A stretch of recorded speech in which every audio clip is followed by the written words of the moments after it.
Fall in 2001, moved our families to Charlotte, North Carolina, and we had this burning desire in our hearts to go into full-time ministry. I put that in quotes on purpose. At the same time, we wanted to make money.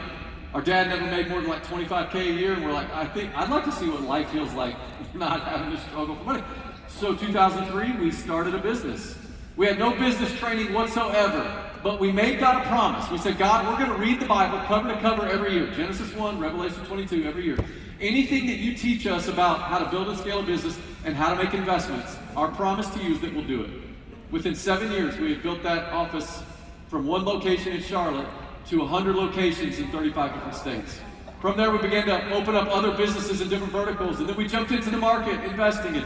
We jumped into real estate. That opened up and put us on stages to start speaking. We began writing books. Our latest book, I'll show you a picture of it.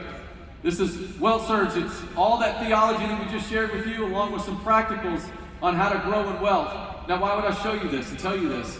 Because for much of the time that we were doing these things, we felt guilty for not being in full-time ministry.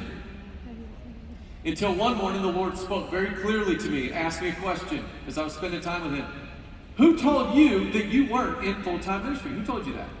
It reminded me of the question that God asked to Adam when Adam and Eve were hiding after they had sinned because they were naked. And God said, who told you that you were naked? It's like you've been lied to. You need to point out the liar. And I began to pray through this and think about this question. I talked with David about it.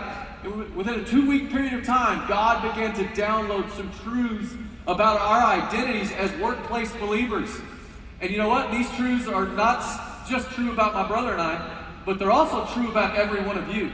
Do you want to know who you are? If you love Jesus and find yourself fully employed in the workplace, you're a minister right where you are. You're on mission, and your work is worship. You know, Satan knows that how you see yourself determines how you behave yourself.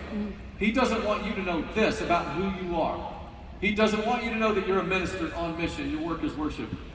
Do you know what defines the minister is not where he's placed or how he's paid?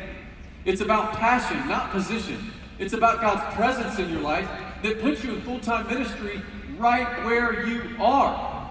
You can be in the nonprofit space or the for-profit space. You can be on stage or off a stage. It doesn't matter. You're in full-time ministry, and you're on mission. What's your mission?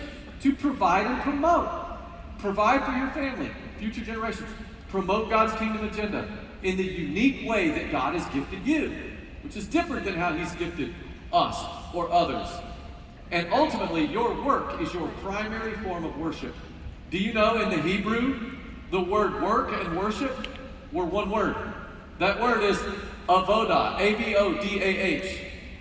But in English and in Latin, they separated work and worship, that avodah word, they separated it into two different words.